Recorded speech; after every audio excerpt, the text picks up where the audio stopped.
저희가 오늘 이 말씀을 가지고 성전의 구조에 대해서 함께 살펴보겠습니다. 지난주에 제가 성막이 모세를 통해서 완성되었다고 말씀드렸죠. 출애굽 2년 정월 그날 초일에 성막을 세우게 됩니다. 성막 자체가 결국 저희가 성전의 역사를 보게 됐는데, 성전은 그 예수 그리스도, 오실 예수 그리스도에 대한 모양과 그림자의 그런 예법이었죠. 저희가 오늘 말씀처럼 첫 언약이라는 그 구약의 이 성막, 성전에 대한 것, 또 제사법, 율법 모든 것이죠. 구약에 나오는 제사법이나 성막이나 성전이나 또 제사나 예배나 이 모든 것이 예수님에 대한 모양과 예수님에 대한 그림자의 그런 것들로 저희들에게 깨닫게 해주기 위해서 하늘 것을 이 땅에 옮기셨다, 그 말씀이 되어 있습니다. 저희가 성전의 역사들을 처음에 보면 첫 번째 결국 하나님께서 아담에게 가죽옷을 지어 입히시는 것을 보게 됩니다. 가죽옷을 지어 입히심으로 말미암아 피로 덮어주실 것을 보여주시죠. 성전의 제사법의 가장 중요한 것은 피의 제사죠. 동물의 피를 통해서 하나님의 백성 또 제사장 모든 사람들의 죄를 덮어주시고 용서해 주시겠다 하는 것이었어요. 그렇기 때문에 그 성전에서 제사를 드린다, 예배를 드린다 할 때 동물의 피 없는, 희생이 없는 제물은, 희생이 없는 예배는 예배가 될 수가 없죠.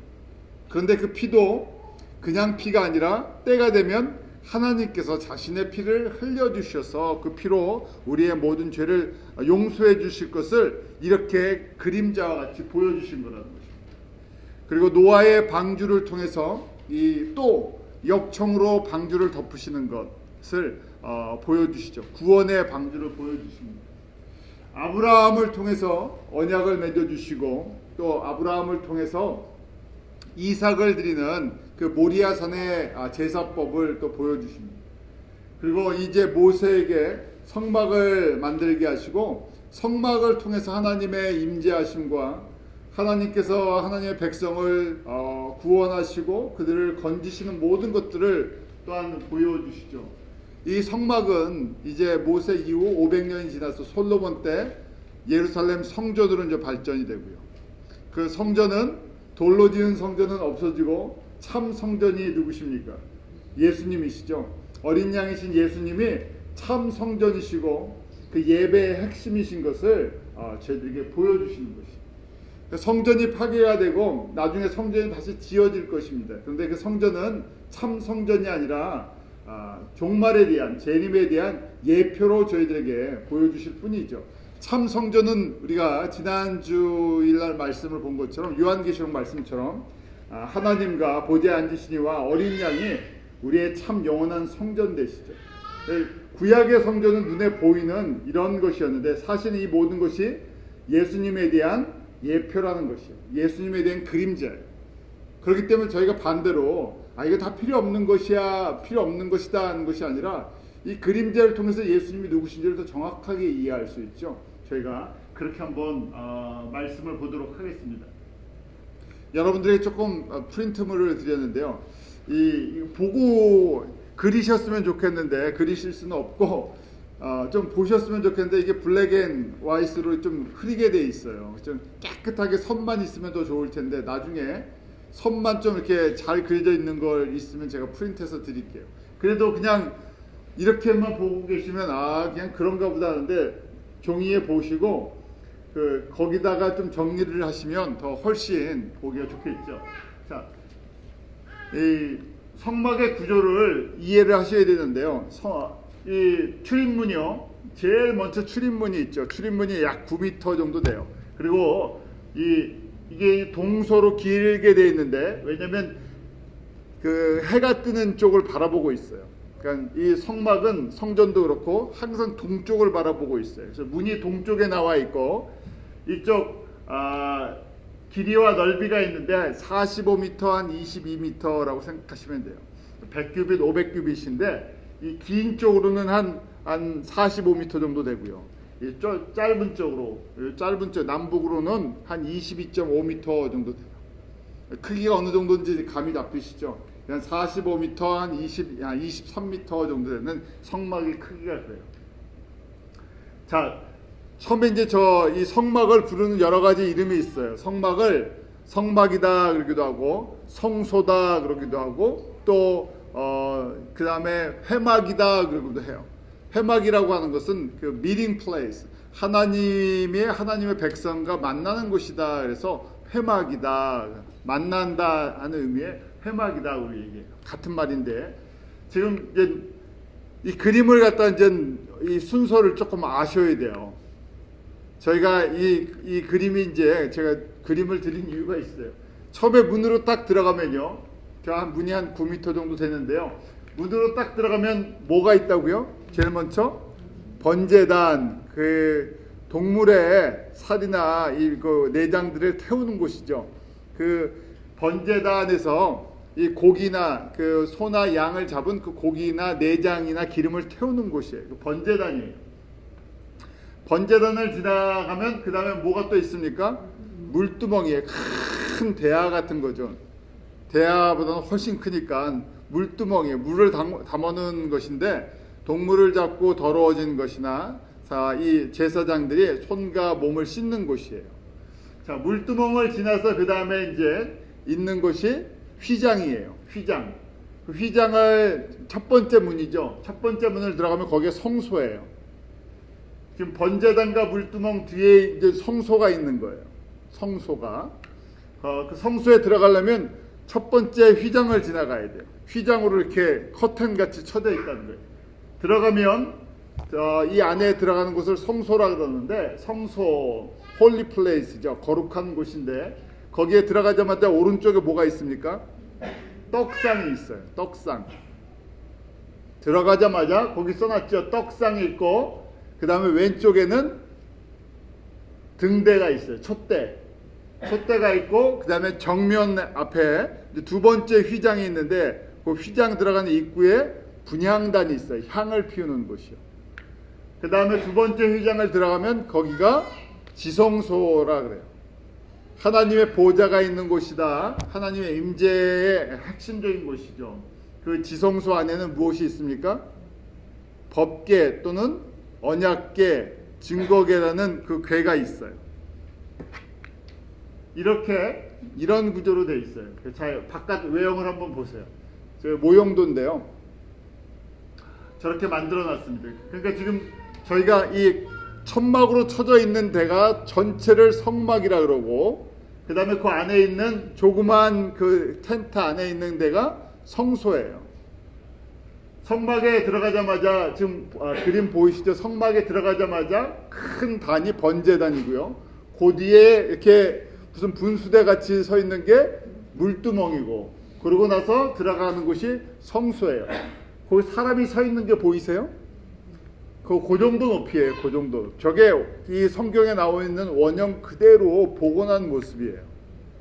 조 사이즈에, 그러니까 50m, 45m, 22m 정도 되는 거에 번제단은 저만하고, 그 다음 물두멍이 있고, 그 다음에 이제 천막을 지나서 그 안에가 성소입니다. 자, 성막의 구조가 이렇게 있는데요. 자, 이제 순서대로 이제 그림을 제가 보여드린 거고요. 순서대로 이제 머릿속에 집어넣으셔야 돼요. 성막들을 들어가면 뭐가 있다고요? 번제단. 번제단을 지나가면 물두멍. 거기까지는 다 마당이에요. 마당. 성막 안에 있는 마당이에요. 그러고 나서 이제 휘장을 지나서 성소로 들어갑니다. 첫 번째 휘장을 지나서. 또 오른쪽에는 떡상, 왼쪽에는 등대, 가운데는 분향단이에요. 이 분향단은 두 번째 휘장 앞에 있는데, 대제사장이 1년에 한 번 지성소에 들어갈 수 있다 그랬죠. 그때 분향단이 향을 가지고 들어가는 거예요. 먼저. 그래서 덮는 거예요. 그 지성소 안을 연기로, 향으로 덮어요. 왜냐하면 하나님의 임재 가운데, 거룩한 가운데 사람의 모든 더러운 것들을 덮어주시고, 그 하나님의 그 영광으로 덮어 있는 모습을 보이기 위해서 분향단을 가지고 들어가요. 지금은 휘장 앞에 있지만요. 이런 구조가 있는데요. 저희가 이제 뜰에서 이렇게 동물들을 잡죠. 동물들을 잡아갖고요. 이 안에 이제 제가 동물들을 이 안에서 잡아서 이제 번제단에다가 각을 떠서 고기나 내장이나 기름을 태우죠. 그리고 더러워진 것은 지금 물두멍에서 이제 손을 씻고 옷도 씻고 그러고 나서 이제 성소로 들어가는 것이. 이게 훨씬 이 그림이 보기가 훨씬 좋으시죠? 뭘 하는지 이렇게 보이잖아요. 이런 단면으로 보면 이 정도예요. 크기도 한 이 정도. 이제 지금 문 크기가 한 9m 되고요. 그래서 요런 순서로 배열이 돼 있어요. 그 성소는 한 9m고 지성소는 그거보다 작은 한 4.5m 반 정도 사이즈가 되죠. 그 폭은 4m 정도가 되고요. 다시 이렇게 단면도로 되어 있어요. 이 그림이 완전히 머릿속에 이제 성막하면 이 그림이 머릿속에 탁 들어있으셔야 돼요. 그래야, 왜냐하면 이 모든 것이 누구를 상징한다고요? 예수님과 저의 예배와 예수님의 그 사역과 성도들의 삶이 이 안에 그림으로 다 표현되어 있는 거예요. 저희는 이미 완성된 성경의 말씀이 있고 예수님께서 이미 십자가에서 이 모든 것을 이루어 주셨기 때문에 이 그림을 보고 예수님을 보면 아주 선명해지죠.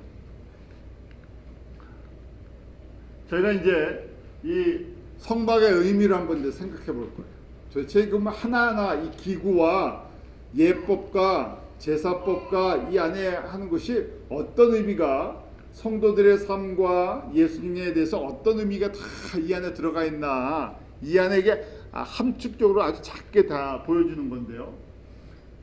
9절 10절 말씀에 히브리서 이렇게 기록이 되어 있죠. 우리 한번 9절과 10절 같이 읽겠습니다. 시작. 이 장막은 현재까지의 비유니 이에 의지하여 드리는 예물과 제사가 섬기는 자로 그 양심상으로 온전케 할 수 없나니 이런 것은 먹고 마시는 것과 여러 가지 씹는 것과 함께 육체의 예법만 되어 개혁할 때까지 맡겨둔 것이니라. 이것 자체는 능력이 있다고요, 없다고요? 이것 자체로 우리를 깨끗하게 할 수 있는 것도 아니고 이 자체가 우리를 온전케 해줄 수 있는 것이 아닌데 육체의 예법이라고 그러죠. 그림자라는 얘기예요. 진짜가 오기 전까지 우리에게 그림자로 연습을 시켰다는 얘기예요. 그래서 거기 보면 개혁할 때까지 맡겨둔 것이라, 온전한 것이 올 때까지, 그때까지 그것을 기다리면서 훈련시켜 주었다는 얘기예요. 그러니까 온전하신 예수님을 통해서 이 모든 것이 다 이루어질 때까지 예수님이 오셔서 무엇을 하실지, 또 우리가 어떻게 해야 될지, 이것이 그런 예법을 그림으로 보여준 것이라는 것이에요. 처음에 이제 성막문이에요. 자, 성막문인데 이 큰 차이가 있습니다.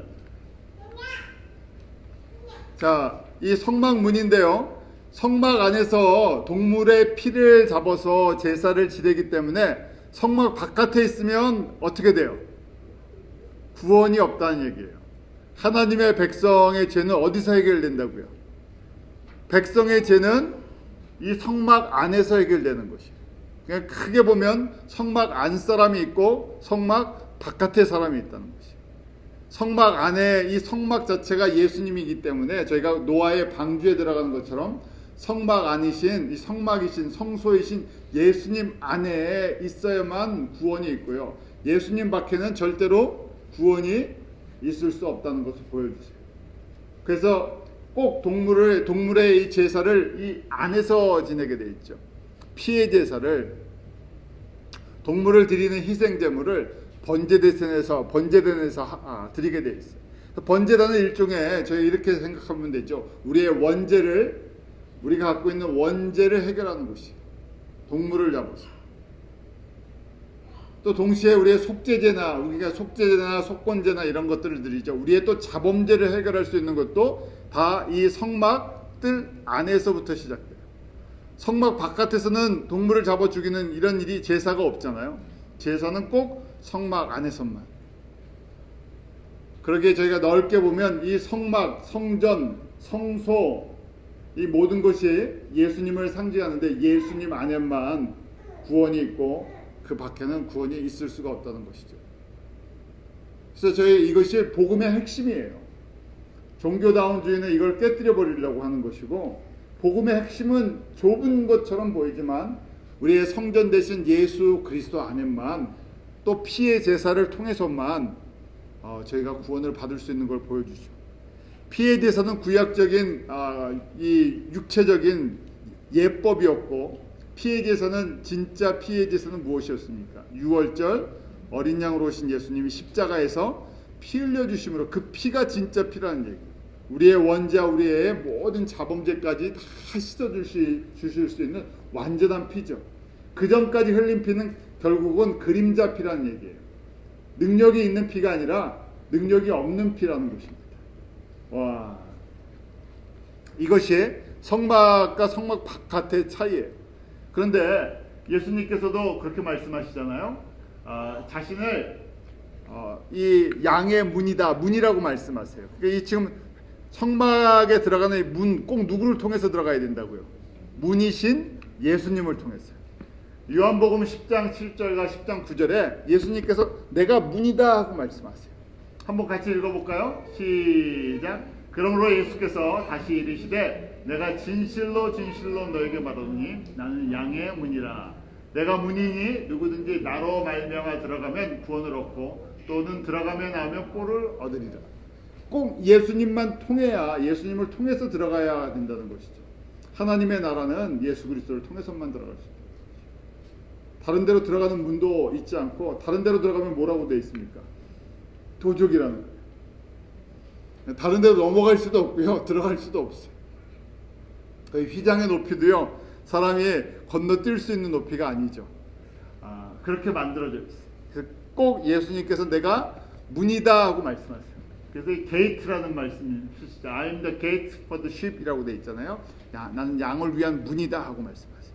그래서 저희가 이 성막을 볼 때 저희 문, 지금 동쪽에 나와 있는 문이에요. 출입구.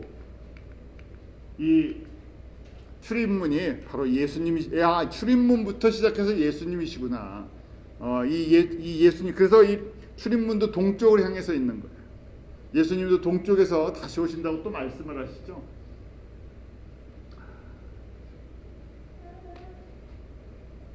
이게 휘장, 이 첫 번째 출입문이에요. 이 출입문 같이 보이십니까? 정면에서 찍어서 그래요. 정면에서 한 약 9m에 예수님께서 내가 바로 양들을 위한 문이다 하고 말씀을 하시는 거죠. 저 안에 들어가야, 예수님을 통해서 들어가야 구원을 얻고 생명을 얻는데 요한복음 10장 10절처럼 더 풍성해지기로 하셨어요. 들어가자마자 이제 번제단이 있는 것입니다. 이게 번제단인데요. 길이가, 그 넓이가 2.5m, 2.5m 이렇게 되는 것이에요. 그러니까 감이 잡히시죠? 한 2.5m니까 저보다 조금 더 긴 거예요. 2.5m, 2.5m, 높이가 1.5m 정도 되는, 그게 번제단이에요. 그 양쪽 뿔이 4개가 있어요. 그 사방에 그 생명을 상징하는 것인데, 그 뿔에다가 피를 바르게 되어 있죠. 그 번제단에서 우리의 원죄와 자범죄가 용서되는데 동물의 피를 통해서 용서된다는 것을 보여주세요. 그리고 또 이 항상 제물은요, 희생, 이 예배는 희생이 있어요. 제물을 드리는데 항상 희생을 통해서 돼요. 하나님께서 우리를 위해서 희생해 주시겠다는, 동물처럼 오셔서 결국 하나님의 백성이 생명을 얻는 비결은 하나님이신 우리 예수님께서 희생을 통해서 자기 자신을 드리면서 생명을 얻게 하셨어요. 주님의 은혜를 체험했다는 것은 내가 주님의 사랑과 주님의 희생을 깨닫고 나도 이 희생의 길을 걸어가겠습니다 하는 고백이 있다는 얘기예요. 그 다음에 물두멍에 이 손과 발 또 더러워진 부분들을 씻는 것이죠. 그래서 이것이 이제 성결의 능력을 저에게 보여주세요. 다 이제 성막들에서 이런 모습들이 다 이제 이루어집니다. 자, 그 다음에요, 성막들이 훨씬 넓죠. 그러고 나서 이게 성소의 이제 단면도입니다. 성소에 들어가는 것이에요. 성소에 들어가면 오른쪽에 뭐가 있다고요? 들어가자마자 오른쪽에 떡상, 왼쪽에 등잔, 등대, 그 다음에 정면에 분향단, 향단이에요. 향단. 그렇게 세 개가 있죠? 보이십니까? 여기 떡상을 보여드릴게요. 떡상. 저 떡이라고 하는 빵인데요. 뭐처럼 보이세요? 저 빵 이렇게 쌓아놨잖아요. 플랫브레드 같은 이렇게 뭡니까? 포켓, 저희가 딱 호떡 해먹기 좋게 되는 그런 빵이죠. 여기서 미국에서 저희가 이 플랫, 저거 뭐죠? 플랫브레드예요. 그래서 페니니 브레드 같이 해서 이렇게 둥그렇게 나와갖고 저희 뭐 성찬할 때 이렇게 둥그런 빵 뜯어 먹기도 하는데 저렇게 무교병입니다. 진설병이라고 하는데 저거는 누룩이 들어가 있지 않은 둥그런 넓적한 빵이에요. 떡이에요. 자, 저 떡은 무엇을 상징하죠? 저 빵은요? 예수님의 말씀. 내가 요한복음 6장에 예수님께서 뭐라고 말씀하세요? 내가 참 생명의 떡이다 하고 말씀하세요. 저 떡도 예수님을 상징하는데 예수님께서 바로 내가 생명의 떡이다. 또 하늘에서 내려온 떡이다. 나를 먹는 자는 어떻게 해야 된다고요? 영원한 생명을 갖는다. 또 저희가 이 떡을 예수님의 말씀이잖아요. 그래서 저희가 말씀을 매일 먹는 거예요. 그냥 먹는 게 아니라 말씀이 누구시기 때문에 예수님이.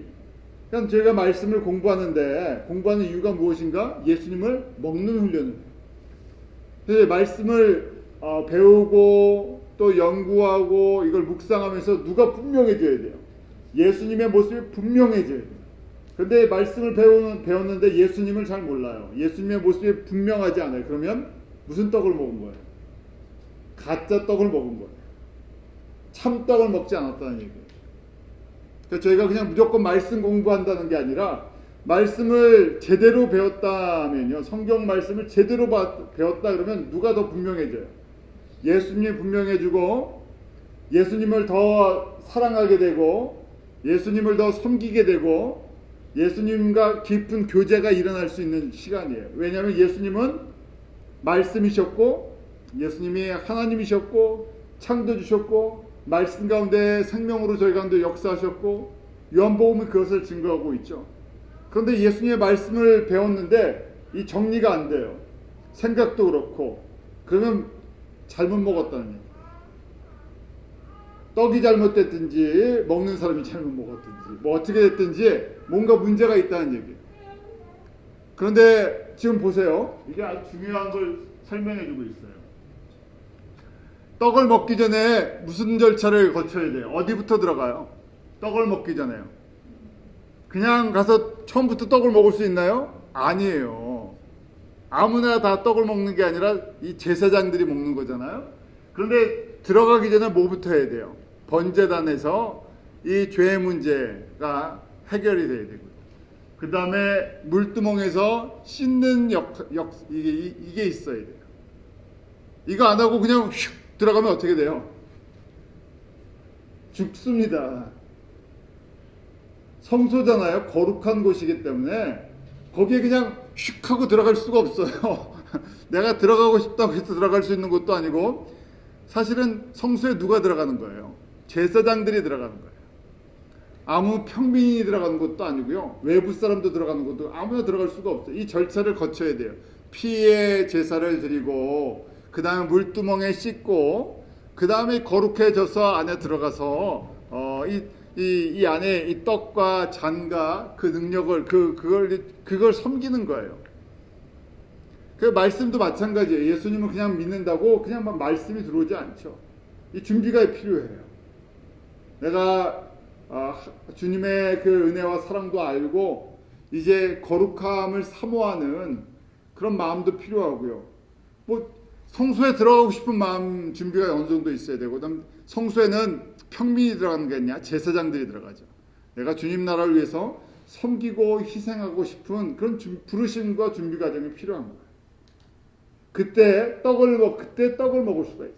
떡을 먹으면 먹을수록 뭐가 생겨요? 믿음도 생기고 은혜도 생기고 예수님도 더 알고 사랑하고 섬길 수 있는 이 모든 것이 갖춰진다는 얘기예요.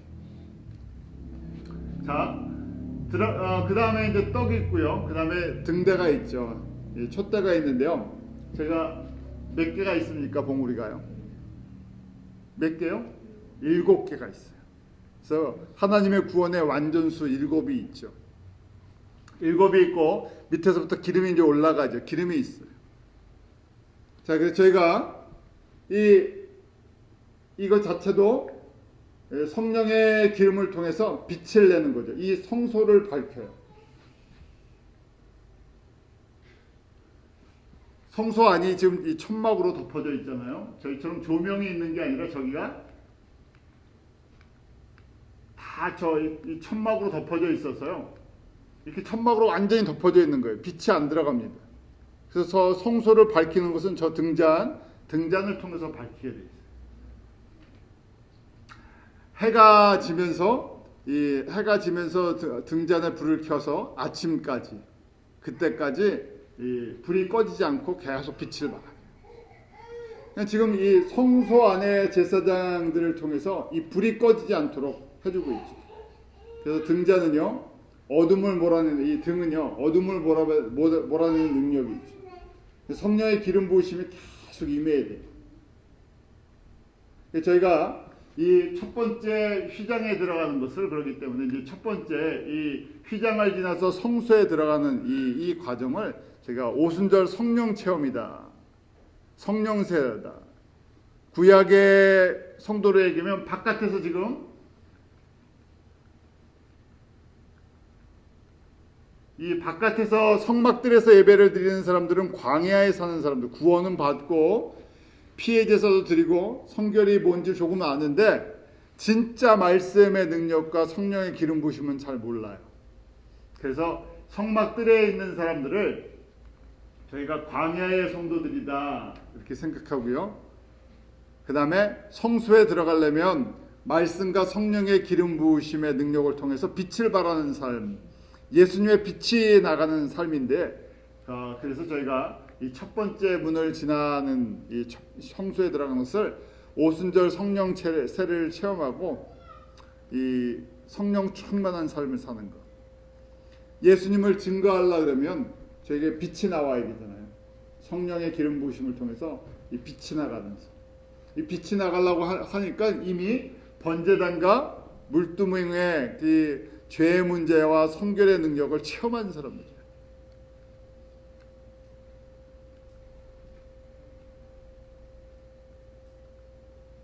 자, 그 다음에는요, 분향단이 있죠. 이제 분향단은요, 아침에 이 등대랑 반대 시간에 펴져요. 그러니까 등대는 빛을 발하잖아요.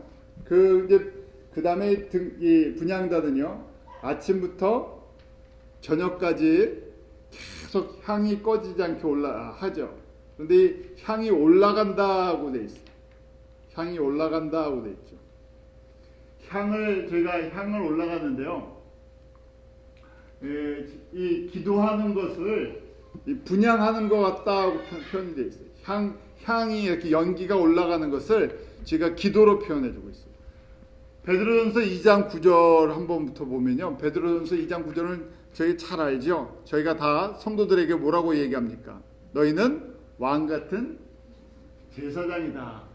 오직 너희는 택하신 족속이요 왕같은 제사장이요 거룩한 나라요 그의 소유된 백성이니 이는 너희를 어두운 데서 불러내어 그의 기이한 빛에 들어가게 하신 게 아름다운 덕을 선진하게 하려 하십니다. 이 안에 함축적인 의미가 다 있어요. 근데 구약의 제사법을 봐야 정확하게 이해가 가요. 자, 저희가 지금 왕같은 제사장이다 그렇게 말씀했는데요. 성소에는 누가 들어갈 수 있다고요? 제사장들이 들어갈 수 있어요. 그래서 성소에는 제사장만 들어가는 것이에요. 그 중에 대제사장은 어디에 들어가는 거예요? 지성소에만 들어가요. 그래서 성소의 일은 제사장들이 하는 거예요. 그래서 제사장이 되려고 그러면 아무나 제사장이 아니죠. 부르심을 받은 사람들이고 택하심을 입은 레위지파 중에서 제사장 가문을 따로 세워놓으셨어요. 그 중에 또 대제사장만 지성소로 두 번째 휘장을 지나가서 섬길 수가 있죠. 그러니까 제사장이 하는 일이 무엇인가? 말씀과 등대와 분향단에 불을 갖다가 피우고 향을 올리고 하나님의 말씀을 떡을 준비하고 그 떡을 먹는 일을 하는 거예요. 제사장만 할 수 있는 거예요. 그런데 저희를 뭐라고 부르세요? 너희가 바로 제사장이다라는 거예요.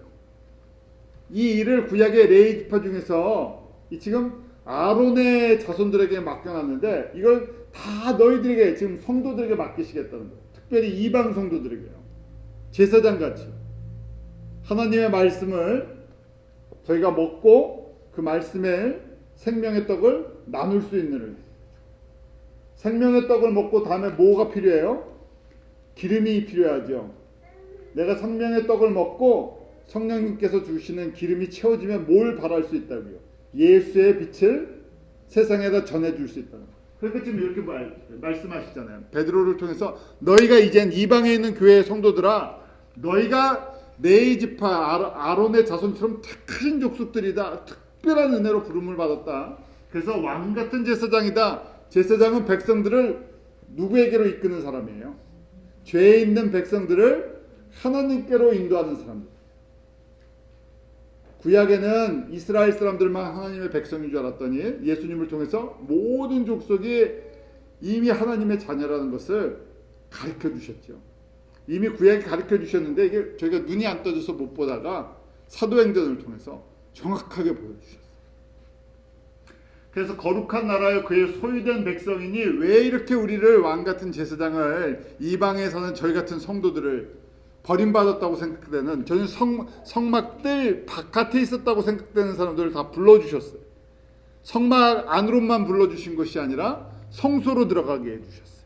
제사장같이 하게 해주셨어요. 왜 그런가 했더니 어두운 데서 불러내어 그의 기이한 빛에 들어가게 하신 자의 아름다운 덕을, 예수 그리스도의 그 이름의 권세와 생명을 선포하도록 저희를 불러주셨다. 누구처럼요? 제사장들처럼. 성소에서 제사장들이 그렇게 섬겼던 것처럼. 자, 빛이 있고요. 그 다음에 제일 가운데 지성소로 들어가기 직전에 분향단이 있었다 그랬죠. 그런데 이 분향단은 또 성서에 보니까요, 성경에 보니까 이것이 분향단의 향이 성도들의 기도가 올라가는 것 같다고 말씀되어 있어요. 다윗이 141편에 시편 141편에 기도하는 모습을 이렇게 표현해 주고 있어요. 우리 시편 141편 2절 같이 읽습니다. 시작. 나의 기도가 주의 앞에 분향함과 같이 되며 나의 손드는 것이 저녁 제사같이 되게 하소서. 지금 다윗이 나의 기도가 이 지금 분향단에 주의 앞에서 분향하는 것 같이 되게 하여 주십시오. 이 다윗이 그러니까 영안이 밝게 떠서 하나님의 보좌 앞에 나아가 하나님의 보좌를 보았던 사람이라는 것을 알게 되죠. 그냥 단순하게 그 분향단의 그 모습을 보고 생각하는 것이 아니라요. 왜냐하면 요한계시록 5장 8절에 보니까 사도 요한이 이렇게 봐요. 책을 취하심에 네 생물과 24장로들이 어린 양 앞에 엎드려 각각 검은고와 향이 가득한 금대접을 가졌으니 이 향은 성도들의 기도. 다윗이 고백하는 찬양이랑 딱 맞죠. 다윗이 내 기도가 분향단의 그 향의 그 분향처럼 올라가게 해주십시오. 보좌 앞에서 그런데 요한 사도가 보니까 이 어린 양 앞에 이 지금 금대접의 향이 가득히 올라오고 있는 거예요. 향이 올라오는데 이게 무엇인가 했더니 이게 바로 성도들의 기도라. 근데 그게 막 아무 기도가 아니죠. 어디서 드리는 기도예요? 왕 같은 제사장들이 하는 기도. 그냥 우리가 하는 기도가 다 금대접에 담겨져 있으면 얼마나 좋겠어. 금대접에 담겨서 올라온다는 얘기는요. 다른 얘기로 보면 누가 이걸 가장 듣고 싶어 하신다고요. 예수님이 이걸 가장 듣고 싶어 하신다는 얘기. 내가 여기에 진짜 관심이 있다는 거예요. 그런데 예수님을 뭐라고 표현되어 있습니까? 계시록 5장 8절에요. 이름이 어린 양이라고 되어 있어요. 이 금대접의 이 향의 기도는 누구랑 연결된 거라고요? 어린 양이랑 연결된 거예요. 어린 양. 어린 양이 무슨 얘기입니까? 어린 양 하면 뭘 느끼셔야 된다고요? 어린 양은 희생자입니다. 피 흘리신 예수님의 피의 냄새, 보혈의 능력을 알아야 한다. 그럼 보혈의 능력이 얼마나 위대한 것인지, 그것이 얼마나 큰 은혜인지를 깨닫고 그 능력이 어디까지 퍼져가는 거예요.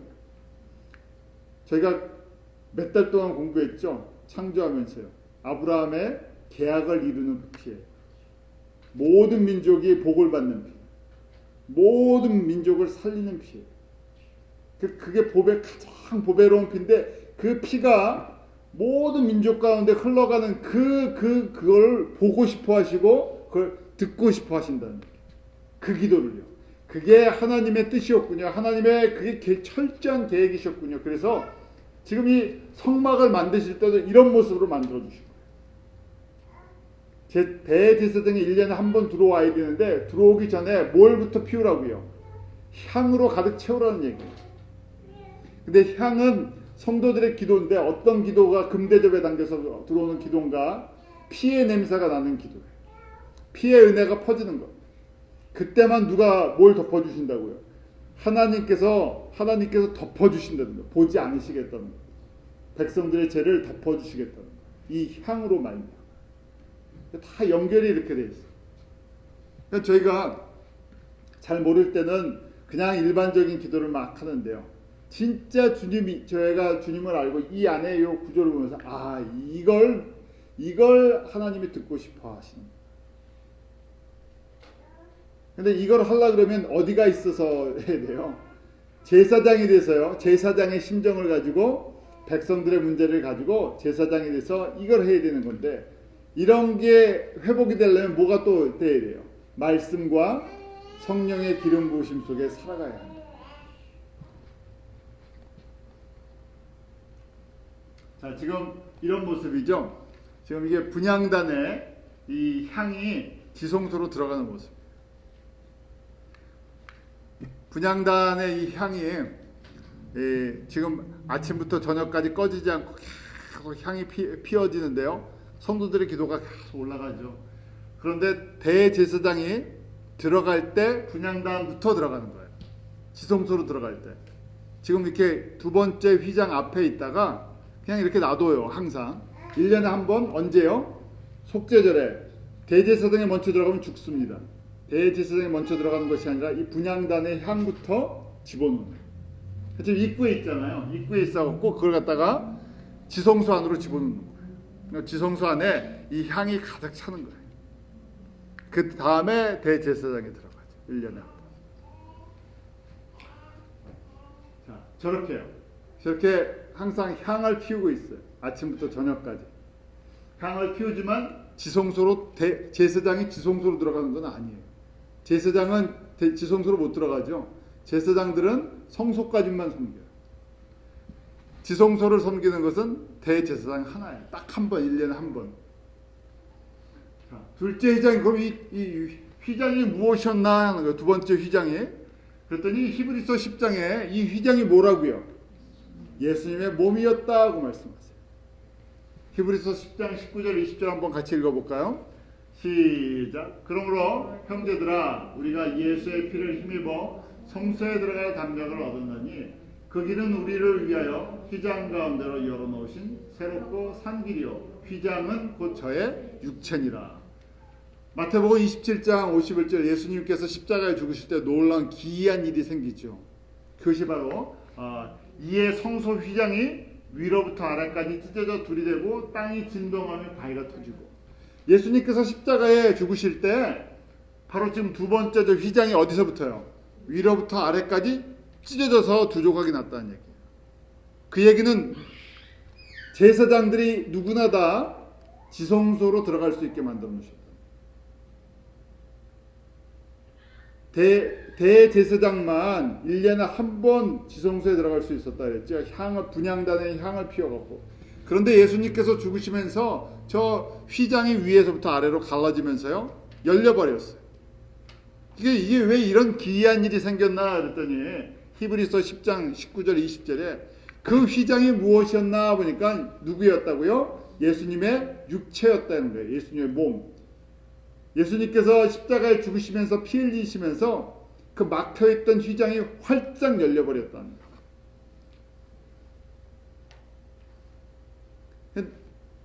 놀라운 것이요. 저희가 예수님을 몰랐을 땐 저희는 어디 살던 사람입니까? 성막으로 얘기하면 성막 바깥에 있던 사람이에요.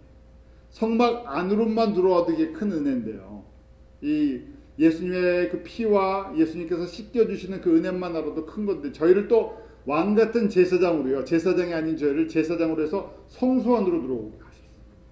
성소에서 끝나는 것이 아니라 이 성소의 휘장을 갖다가 찢어다 버리셔갖고 예수님께서 십자가에서 그렇게 죽으신 거예요. 저희를 위해서요. 어디로 오라고요? 지성소로 들어오라고. 지성소로 초대해 주신 거예요. 아무도 못 들어가던 곳인데요. 참 하나님의 그 인자하심과 하나님의 광대하심과 하나님의 큰 사랑이 있어요. 생각해 보세요. 저희가 미국 같은 경우에도 대통령의 권위가 굉장히 크잖아요. 한국도 그렇고. 대통령이 아무리 마음이 좋아도요, 누구든지 우리 집에 오십시오 하고 대문을 활짝 열어놓고 다 들어오세요 그렇게 초청 안 하죠. 못 하잖아요. 아니 저희들도 그렇죠. 저희도 누구나 다 오세요 하고 대문 활짝 열어놓고 삽니까? 못 살잖아요. 별의별 사람이 다 들어오세요. 그런데 지금 창조주랑 피조물의 관계예요. 근데 그 창조주가요, 그 창조주 하나님이시고 저희는 피조물 사람이에요. 먼지 같은 존재예요. 그런데 저희한테 문을 활짝 열어놓으시고 하나님의 집으로 들어와서 하나님의 그 거룩함과 하나님의 임재함과 하나님의 능력과 하나님의 권세, 그걸 같이 좀 누리기를 원하시는 거예요. 저희한테 그렇게 초대해 주시는 거예요. 잔치를 베풀어 놓고요, 초대해 주시는 거예요. 이게 얼마나 놀랍습니까? 다윗을 통해서 우리에게 그런 모습을 보여주시잖아요. 구약에 왕이 어떤 사람들을, 가까운 사람들을 자기 상에 불러서, 자기 밥상에, 쉽게 말해서 밥상에 불러서 같이 밥을 먹으면 그게 영광이에요. 영광. 왕과 함께 밥을 먹는 자리에 들어갈 수 있다. 그래서 아주 특별한 사람들에게 그런 은총을 베풀잖아요. 내 친구가 되어달라, 내 가족이 되게 하는 것처럼요. 외부인인데 가족처럼 내 밥상에, 내 상에 들어와서 같이 먹자.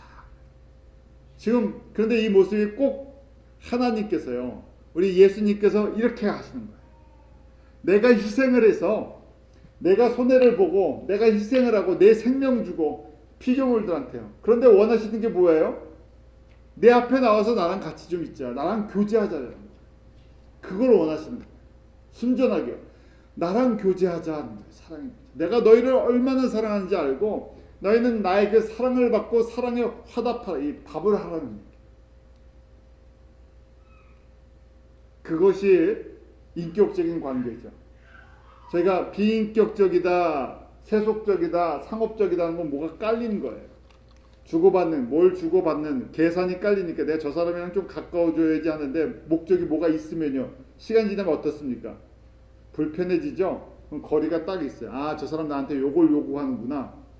그러면 불편해져요. 별로 안 만나고 싶죠. 저희도 마찬가지나 어떤 목적이 있어서 누굴 만나면 건들지 않고 그걸 받을 때까지 좋은 척해요. 그걸 받고 나면 어떻게 합니까? 그 다음엔 연락 안 하죠. 목적으로 달성했으니까. 그럼 저희가 그건 인격적이지 않아요. 하나님과의 관계도 마찬가지예요. 하나님과의 기도나 하나님과의 모든 관계는 지금 성소로 들어가서 지성소까지 가는 이 길이요. 길은 뭐 얼마 되지도 않잖아요. 아까 보니까 한 10m 뿐이 안 되죠. 그렇지만 그 안에, 이 안에 예수님과 깊은 인격적인 교제가 없으면요, 그 앞에 가는 의미가 하나도 없어지죠. 그래서 지금 성소에서 지성소로 들어가는 이 모습을 만들어 주시고요, 예수님께서 친히 휘장이 되어 주셔서 찢어 주시는 모습을 보여주세요. 예수님의 강한 의지예요. 내가 내 몸을 찢어서 들어오지 못하던 걸 갖다가 내가 나를 희생해서 너희를 다 받아주겠다는 거예요. 그것도 어떤 수준으로요? 다 왕 같은 제사장으로 받아주시고, 영원한 제사장은 누구시기 때문에요? 예수님이시기 때문에. 예수님만 통해서 저희가 하나님 앞에 나아갈 수가 있잖아요. 그러니까 내가 영원한 대제사장이 됐으니까 내가 너희들을 다 하나님 앞으로 인도하고 싶다는 거죠. 하나님과 한번 창조주랑 교제를 하라는 거죠. 그래서 창조의 목적을 깨닫고 창조주께만 영광을 돌리는, 그것이 정말 창조주가 원하시는 그 뜻이라는 거예요. 그래서 저희가 결론적으로 보면 세 가지 예배가 있어요. 우리 성도들의 삶도 세 가지 삶이 있어요. 예배는 하나님과의, 예수님을 통해서 하나님과의 관계가 회복된 사람만 드릴 수 있는 거예요. 자, 지금 저희가 이 성막의 모습을 보니까 성막들에서 예배를 드리는 사람들이 있어요. 거기 제물도 있고요, 물두멍도 있어서 몸도 씻기도 하고 그래요. 근데 뭐가 없습니까? 거기는요, 거기는 말씀이나 인격적인 교제가 없어요. 그냥 구원은 있고요, 거기 뭐 제사함도 있고 봉사도 있고 뭐 웬만한 건 다 있는 것처럼 보여요. 근데 깊은 말씀 속에서, 성령의 기름 부으심 속에서 내가 주님과 교제가 있지 않아요. 뭐 두려움 때문에, 아니면 뭐 어떤 것 때문에 이 조건들이 붙어 있는 거예요. 근데 많은 사람들이 성막들 예배만 드리죠. 성막들 예배만 드려요. 우리가 일반적으로 성막들에서 예배를 드리는 사람은 광야의 성도다 이렇게 얘기하죠. 성막들 예배를 드리는 사람들 80에서 한 90%, 통계적으로 역사를 봐도, 교회 역사를 보고 구약 시대를 봐도 대부분의 사람들은 백성들이에요. 일반 백성들, 광야의 성도들처럼요. 대부분의 사람들이 다 성막들 예배로 만족해요. 그 다음에 이제 성소 안에 들어가서 드리는 예배가 있어요. 성소의 예배. 제사장들이죠. 말씀이 있고 성령의 기름 부으신 가운데 빛을 발하고 하나님의 뜻을 알고 하나님의 나라를 위해서 이제 기도가 그렇게 올라가는 기도를 해요. 그러고 나서 이제 지성소의 예배를 드려요. 지성소 안에 뭐가 있습니까? 언약궤가 있죠. 하나님의 보좌 앞까지 갑니다. 저희가 궁극적으로 원하는 것은 이제 지성소에 들어가서 하나님의 임재 가운데 예수님과 깊은 인격적인 교제를 합니다. 근데 예수님과 깊은 인격적인 교제를 하려면 어디서부터 시작해야 돼요? 성소에서부터 말씀과 성령의 그 능력을 갖다가 체험하면서요. 그래야 성령님은 누구를 증거해 주세요? 예수님을 증거해 주세요. 성령님은 성도들이 예수님을 알고 예수님 닮아가고 예수님 따라 살 수 있도록 도와주시는 거예요. 뭐 성령이라고 해서 그냥 능력과 은사만 하는 것이 아니라, 그래서 저희가 성소에 들어가기 전에 이 휘장을 지나가는데 첫 번째 휘장을 성령 체험이다. 오순절 마가의 다락방 같은 그런 체험, 요단강을 건너가는 그런 결단, 순종, 이런 것들이 꼭 요구되죠. 이걸 꼭 경험해야 돼요. 그렇지 않으면 어디서요? 성막들에서만 예배를 드려요. 말씀 자체가 그럼 재미가 없어져요. 예수님을 증거할 능력 자체가 생기지도 않고요. 그 다음에 뭘 하지 못합니까? 희생할 수가 없어요. 나를 드릴 수가 없어요. 저희는 다 성소에 들어가야 되고요. 성소 안에서 예수님과 교제를 하면서, 말씀과 성령의 기름 부심 속에 교제를 하면서 내 기도가 무슨 기도가 돼야 돼요? 쉬지 않고 분향단의 기도처럼 올라가요. 그리고 더 나아가서 휘장을 지나 예수님의 그 은혜 때문에 보좌 앞까지 나아가는 보좌 앞에 기도를 해야죠. 그것이 저희가 누릴 수 있는 가장 큰 영광. 여러분들 이제 성막 그림 이제 외우셔야 돼요. 성막 그림 보면서 내가 그 성소로 들어가는 길을 한번 생각해 보세요. 제사장님께서. 그렇게 저희가 한번 훈련을 해보는 시간들을 가졌으면 좋겠습니다. 기도하겠습니다. 하나님 아버지, 우리의 영원한 참 성전 되신 예수 그리스도를 통해서 저희가 하나님 앞에, 하나님의 임재 앞에 나아갈 수 있는 귀한 은혜를 베풀어 주심을 감사합니다. 구약의 그림자와 같은 예법인 이 성막의 모습들, 또 기구들, 구조들을 보면서 제가 주님을 더 분명하게 알게 하시고, 그 주님의 크신 은혜와 사랑, 저희가 성막들 바깥에 있었던 사람들을 제사장 삼아주시고 하나님을 가까이서 섬기게 하시고 하나님의 생명의 떡 먹게 하시고 성령님의 기름 부으심을 경험할 수 있도록 그 모든 은혜의 문들을 열어주심을 감사합니다. 더 그 은혜 가운데 주님과 인격적인 교제가 저희 가운데 열매 맺을 수 있도록 역사하여 주시옵소서. 예수님의 이름으로 기도하옵나이다.